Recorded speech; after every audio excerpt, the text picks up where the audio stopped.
This tutorial is just a simple demonstration of walk cycle animation.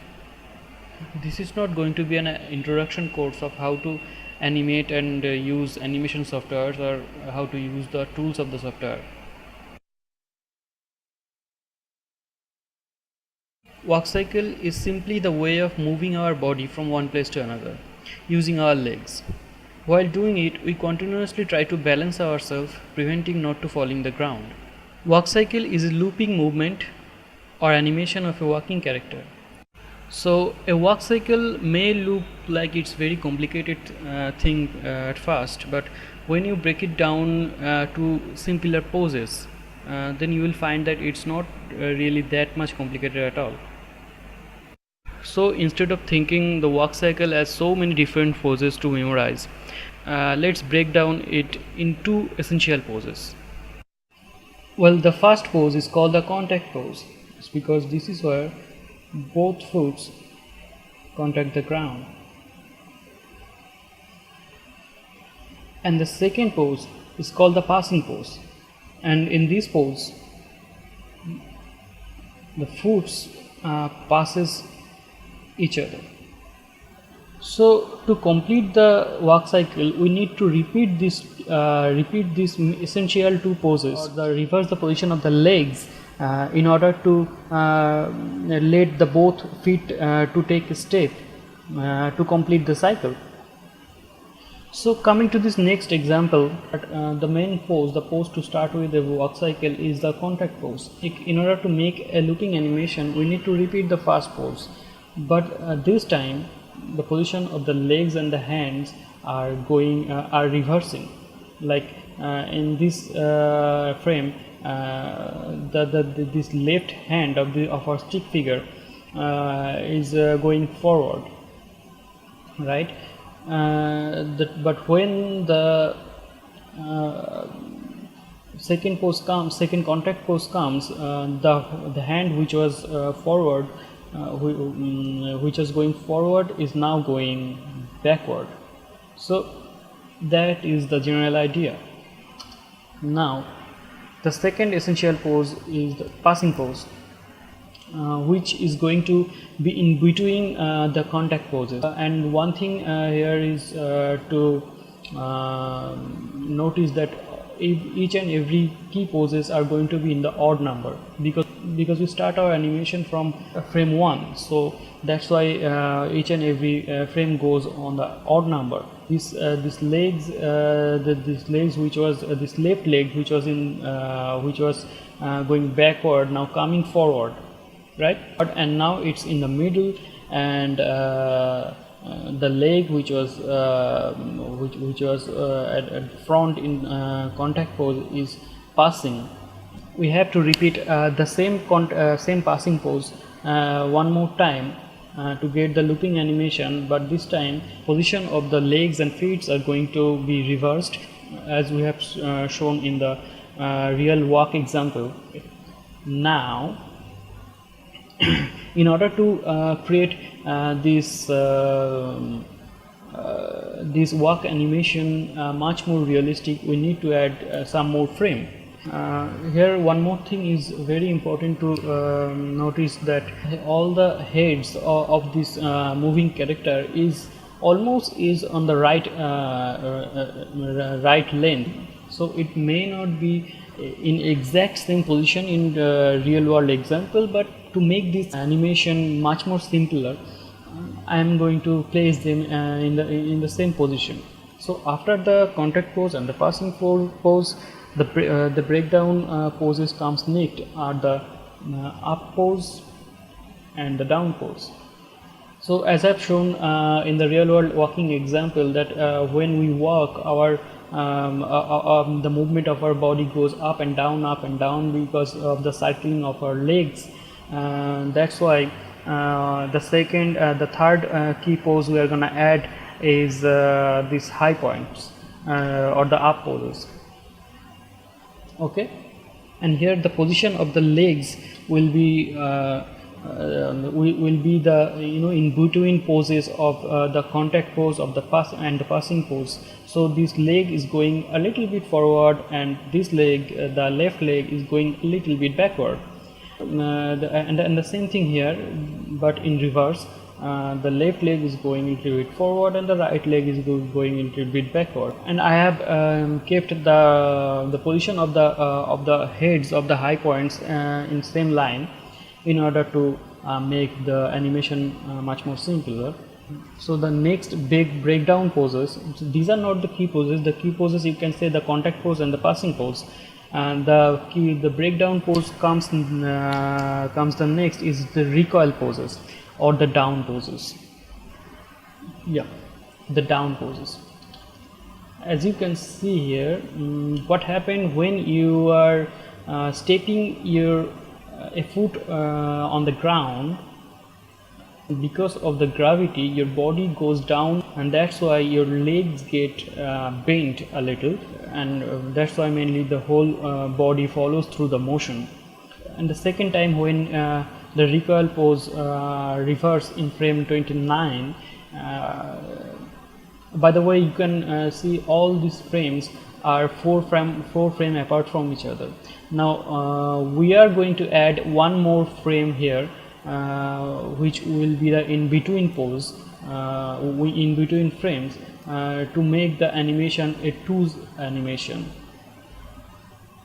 So when the recoil pose gets to its second position, we can see the foot movement get reversed. One more important thing, the reason why this pose is called the recoil position is this is the point when we force our body against the gravity and we kind of move up to this high point. So what we have found here is there is two main contact poses. This is the one, this is the one, and these are the second key poses, the passing pose and the passing pose.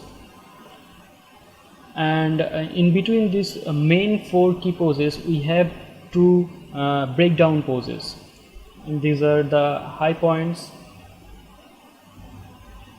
and the recoil pose. So after repeating these four poses, we have a total number of 8 keyframes here, right?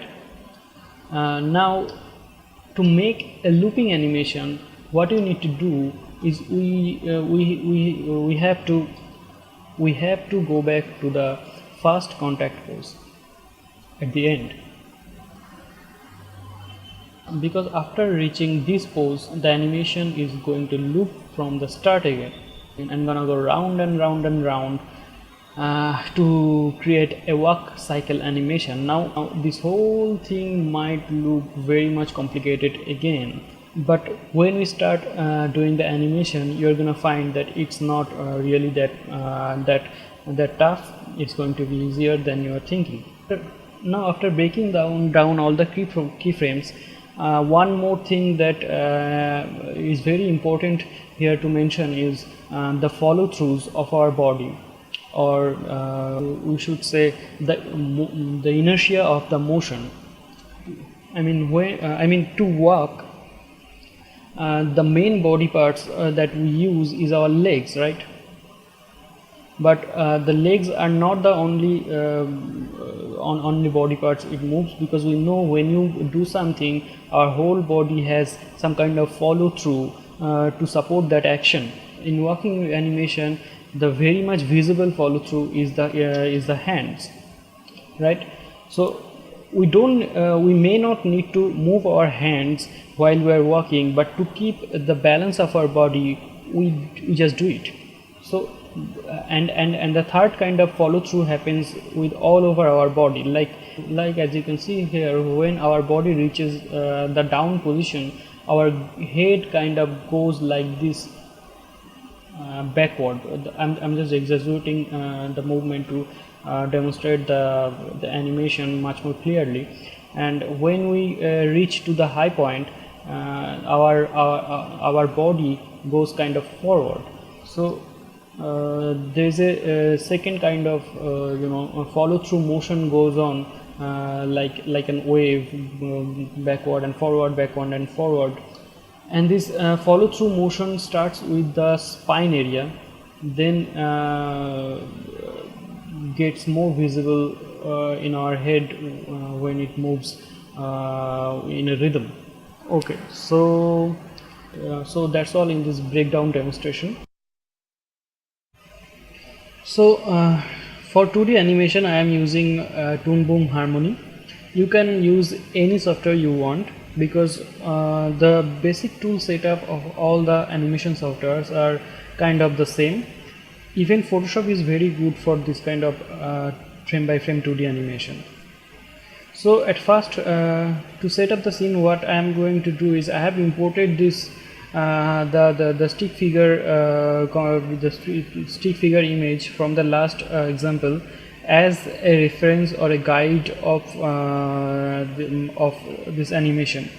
So I am going to, what I am going to do is, here I have created this guideline to show the exact middle of the composition, and what I am going to do is I am going to keyframe its position.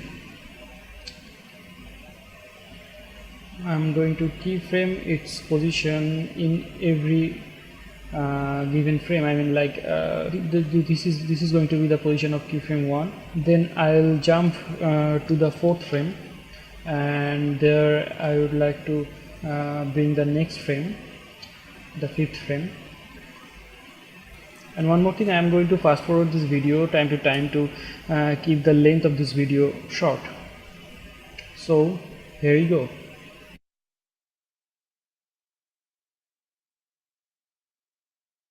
And again, this is not going to be an introduction video of the software, how the software works and what all the tools are.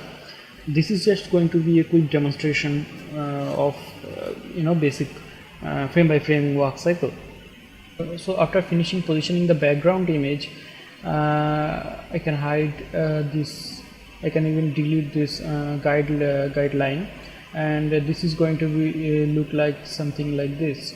I am turning on the looping animation and just playing it. So as you can see, it already looks like a walking animation. Now I'm going to create a drawing layer, and I want to work on a bitmap layer. And I'll turn the light table on, and I'll just lock this background image, and I am going to draw in this drawing layer. So I'll start drawing from the first frame, which will be the contact pose. I am not going to draw a very detailed figure, but it will be enough to make you understand how frame by frame animation works. So I am going to just draw a basic head like this. I am just following the stick figure lines as the guidelines of the drawing.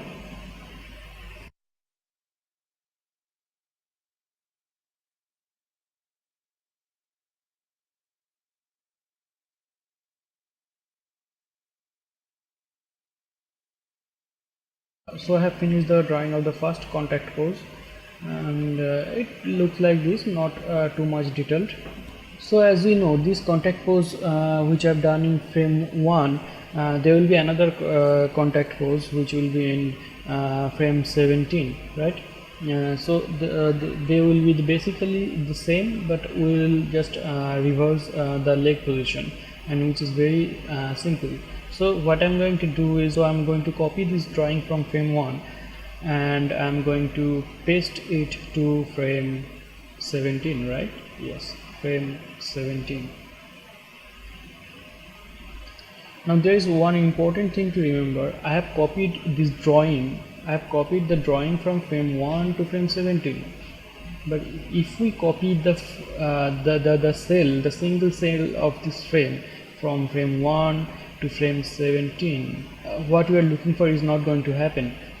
That's because if we draw something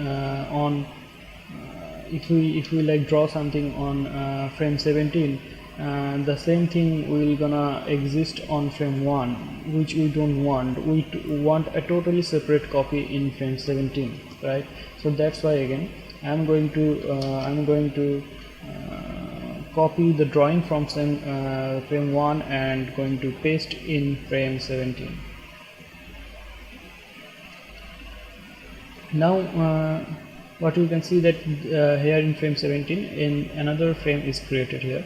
Now what I have to do is just flip the position of the legs. So I'm going to erase this position. So I'm going to redraw on this frame to reverse the position of the legs.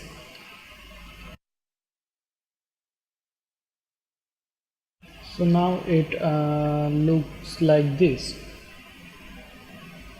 just a simple flick. Now the second key position is the passing pose, which is at the frame 9. So I am going to create a passing pose on frame 9, and that will be here. So what I'm going to do is I'm going to cut this layer, create a duplicate layer. I'm going to delete the drawing from this layer to create an empty layer, and I'm going to turn on the background layer. So at frame 9, the same process again. I'm going to create a passing pose here. And now I know that from here the character will kind of go upward, so that's why what I'm going to do is I'm going to bend the body backward, and I'm going to make the angle of the face upward.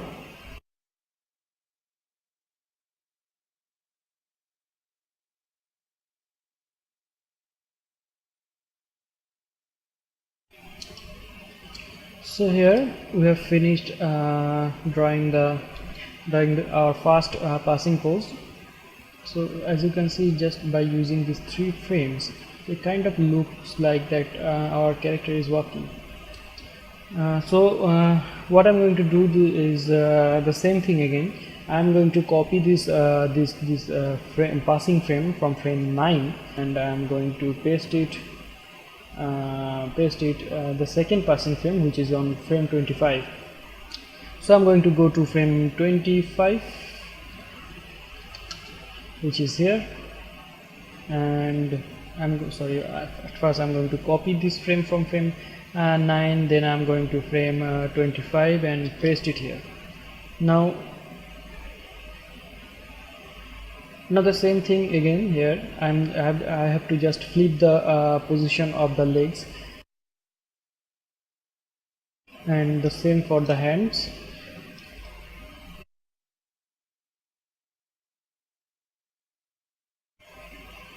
And it's done. So with this 4 keyframe, it looks like this. Now we're gonna start the breakdown poses, which is going to be the recall and the high point poses. Let's start with the high point pose, let's start with the recall pose, which is very next to our first keyframe, which is going to be in 5th frame. So I'm gonna go to the 5th frame and break this layer, and going to delete the drawing from the layer, and I'm going to reveal the background and going to start the drawing again.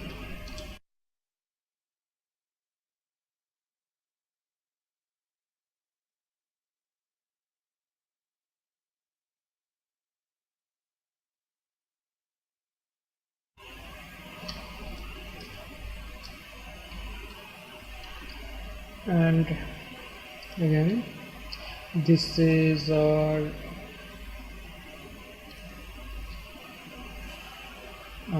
the first recoil pose.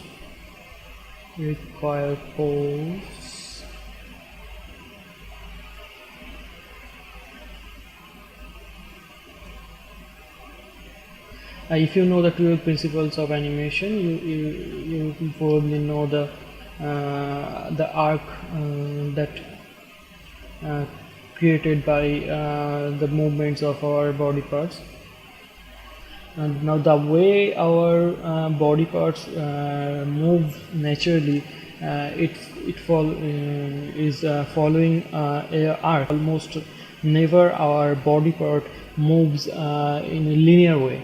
Okay, there must be some carving on the path that how our body parts moves. So the first recoil position is on frame 5, and the second position will be repeated on frame 21. We will copy this drawing from frame 5, and we are going to paste it in frame 21, which is here. Before doing that, we need to break the existing layer and delete the existing drawing, and then I will paste the recoil position, the recoil pose, and I will do the same. I will reverse the position of the legs and the hands.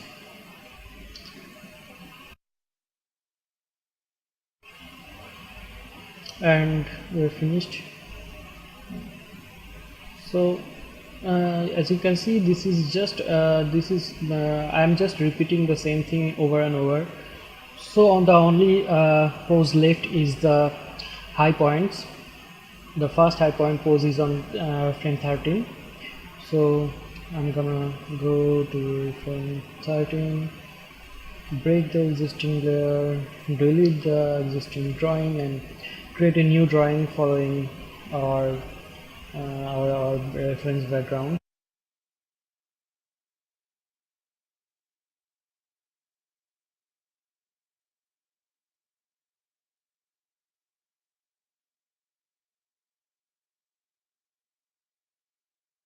Our first high point frame is done. The frame 13 will be repeated on frame 29.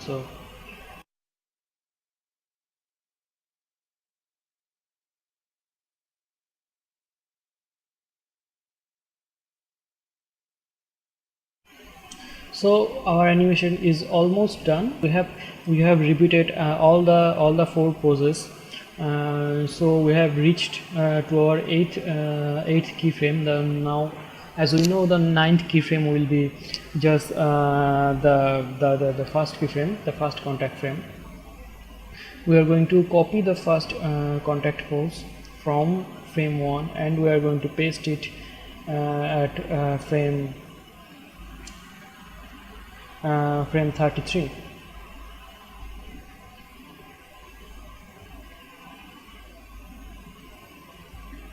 So now if we just play the animation, it is going to look like this. As you can see, the animation the animation is almost done. It looking a little bit there is a lack of resolution in terms of the frames. That's because we have done only the key and the background frames. Now what is left is doing the in-between frames. As I have told you, it is going to be a 2's animation. Most of the 2D animation are 2's animation. That means there will be a frame after every another frame. So far what we have done, we have made keyframes after every 4 frames, right? We are going to create one more pose in between these key poses. Okay, to do that, what I'm gonna do is I'm gonna turn on the onion skinning. In every 2D applications there must be an option of onion skinning. Now you just have to turn it on, and what you have to do is we can see that this a single pose which is staying on 4 cells. 1 2 3 4, 1 2 3 4. Now what we are going to do is we are going to break it down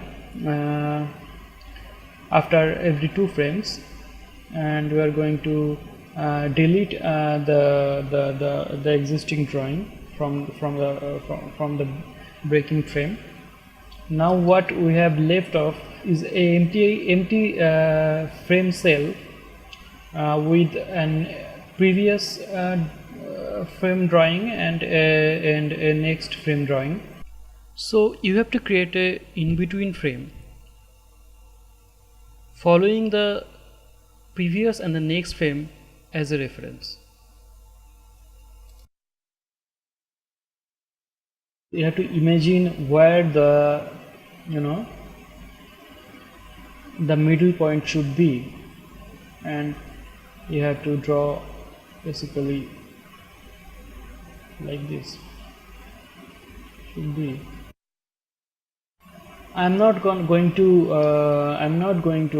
cover up the easing in frame by frame animations because considering the time limitations. That's why I am going to add the in between frame exactly in the middle of the existing previous and next frame. Like you can see, this is the hand joint. This is this two hand joints. What I'm going to do is I'm going to create a middle line in between them. Okay, and one more important thing to remember is again the following the arc. Now I'm going to create a in between hands following this the movement, the arc, imaginary arc path of this hand movement. Okay, so now I have finished drawing all the in between keyframes, and now you can see that I have, after breaking all the main keyframes, this is now our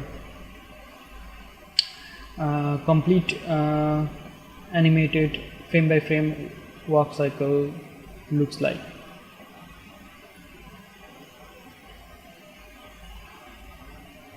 So that's it. And one more thing here to notice, that the laws of inertia, the moments of inertia. What I'm trying to say is, when you move your arm, our wrist joint is much more weaker than the joint of our shoulder and arm. So that's why our hand kind of follows through the movement of the upper hierarchy, which is the arm.